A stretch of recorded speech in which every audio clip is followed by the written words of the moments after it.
City College students hold a candlelight vigil to remember a fellow classmate murdered right here on campus and bring more awareness to the issue of domestic violence against women.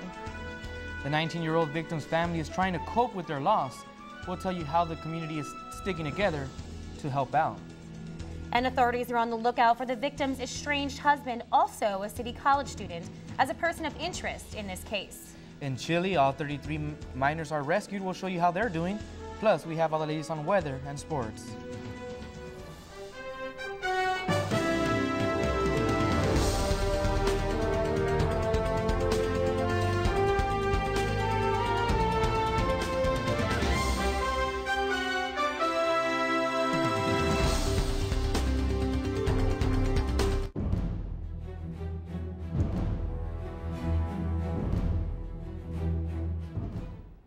Good evening and welcome to this special edition of Newscene. I'm Katie Ravage. And I'm Manuel Santos. Thank you for joining us. An entire community is mourning the loss of 19-year-old Diana Gonzalez. She was murdered here on campus Tuesday night.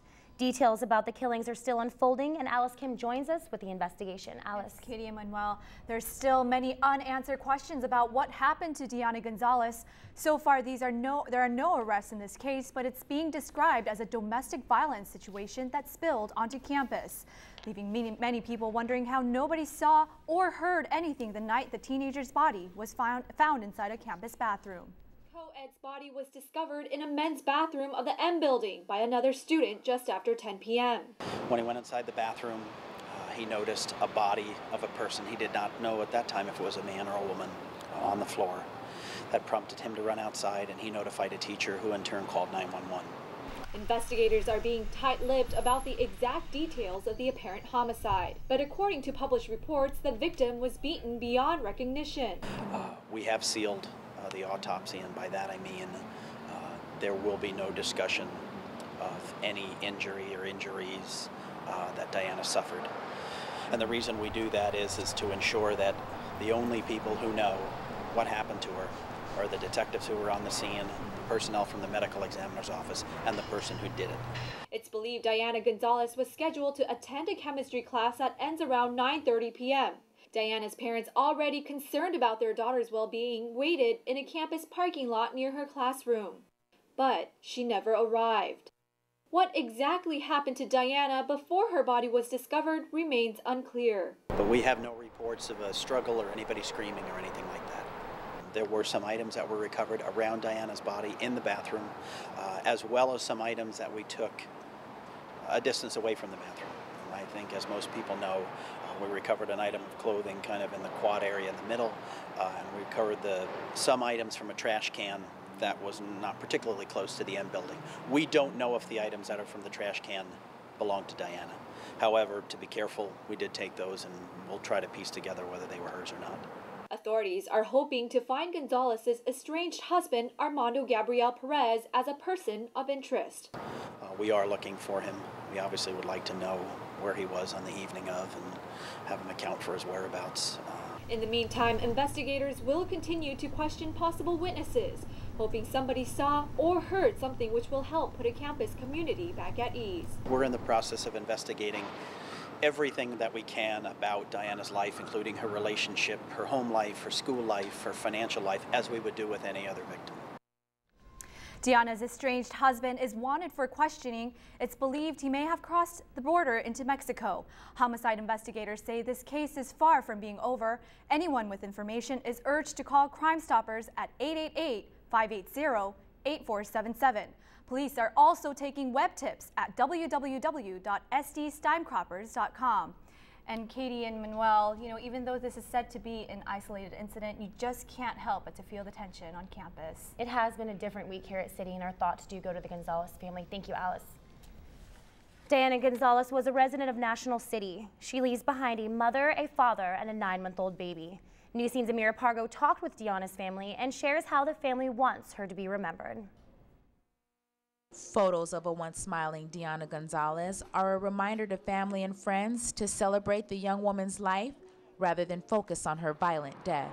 Caring about her daughter was the most important thing for her. We have a donation for the family and for her child. Diana's family is left to care for the teenager's 10-month-old baby girl, Crystal.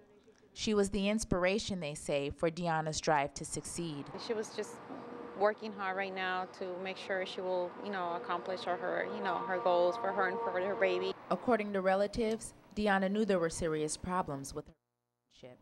And when Gonzalez's ex-husband was temporarily jailed, accused of kidnapping and raping her, the DA did not prosecute. The information that they had and then all the evidence, it wasn't just never sufficient. It wasn't sufficient evidence. The family is still left with many unanswered questions about the details surrounding Deanna's death, but try to find comfort knowing the murder is shedding light on domestic violence that is oftentimes kept in the dark. At this point, whatever happened, it's not going to bring her back. With photojournalist Alex Miller-Pastore, Amira Pargo, Newscene. A bank account has been set up at Cabrillo Credit Union to help Deanna's family pay for her funeral. The account number is 193-70700. Donations are being accepted at all branches in the San Diego County. And police are searching for a South Bay man who they consider to be a person of interest in connection with the homicide investigation of Deanna Gonzalez. It turns out the couple was legally married but recently separated. Newscene reporter Justin Watson explains.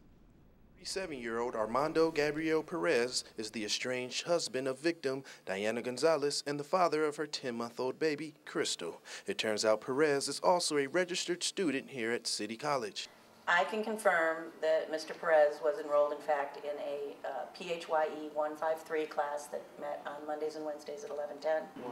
Newscene confirms the couple was in the same fitness class. According to classmates, Perez never let Deanna Gonzalez out of his sight.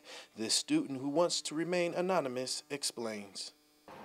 The only way I could describe him would be like a hyena, constantly just prowling around her, just waiting for her to just make that slight mistake for him to pounce on. He was very possessive. He bragged a lot about his possessions, things he's done.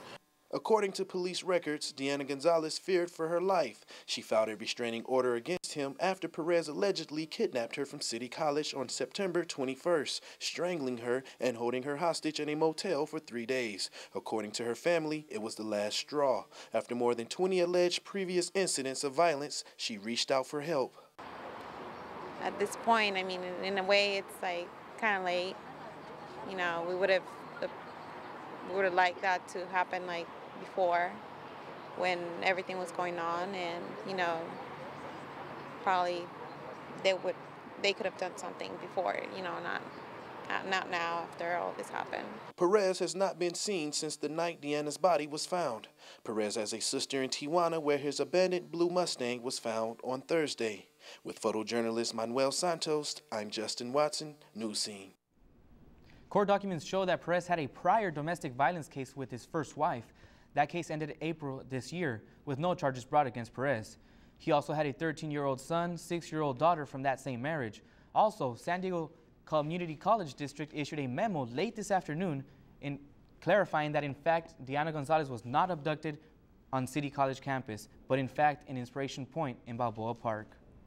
With campus police on duty, many wonder how this incident could have happened, leaving many students thinking twice about their safety. Jennifer Montgomery spends more time on campus than most. She works for Jazz 88.3, the radio station located in the Seed building near the Seville Theater. Quite frankly, I have not felt safe on this campus for quite some time. I don't think safety is a priority on this campus at this time. I don't think it's intentional. And I know we have a wonderful police force here, and I know that they are here 24 hours a day, but we don't see them. Students on campus share some of Jennifer's concerns. But even if it is domestic violence, it's crazy that it could happen on a school campus. Don't we have any security? How did this happen? City administrators want to ensure students, staff, and faculty that City College is indeed a safe place. We have a minimum of 3 officers on campus, sometimes as many as 6, 24/7. In fact, when the crime was committed last night, there were 2 sergeants and 4 police officers on campus on patrol. But it appears that the assault and subsequent murder occurred literally instantaneously. Other students say that because it was an isolated incident, they are a little less on edge. A bit. I'm not as worried. Well, my initial reaction, like I freaked out and got like goosebumps. But now that I think about it, like as long as I'm with someone and I'm not alone at night, then I'm okay. Administrators are urging students to put the campus police or 911 into their cell phones and remember that there is safety in numbers. Last night, hundreds of students attended a candlelight vigil in honor of the slain co-ed. It brought to light just how many victims live silently in the San Diego community about domestic violence. Alicia Prosdochimi has more. I want to say thank you to everybody for being here. Deanna Gonzalez's sister tried to speak to a crowd who gathered to pay tribute to the slain teenager, but she was overcome with grief. Deanna's family cried as they listened, cuddling to the victim's 10-month-old baby girl. The vigil, sponsored by the Associated Student Government, was held at the Gordon Quad, and hundreds of students and staff, including Chancellor Constance Carroll, came out to show support. To never forget that she has set in motion something that will be enormous and strong and bright, and that is our own crusade to prevent this type of crime from happening again. One by one, women from all walks of life approached the podium to share their personal stories and to give their condolences to the victim's family. We need to speak up. We need to get something done. Because whether it's 3 deaths, 2 deaths, 1 death is too much. The Center for Community Solutions gave out information for the students and staff. The best thing that you can do is make a comfortable environment for them to talk to you, make it safe for them to talk to you, and always, always believe them. I think that a restraining order is just a piece of paper. And if someone is that heinous and wants to commit a crime like that, they're going to do it regardless if there's a restraining order or not. After the vigil, mourners donated money to the family and stopped by an altar to remember the young mother whose life was taken too soon. I'm Alicia Prosdochimi, Newscene. There are many resources for domestic violence victims. The Center for Community Solutions offers help for sexual assaults and for relationship violence. Help is available 24 hours a day. You can reach the center at 888-385-4657. Moving on to other news, the Chilean miners are no longer trapped. We'll move on to the rescue coming up. And the Chargers specials team is still not that special. The boats are looking to get untracked on the road this Sunday. Sports coming right up.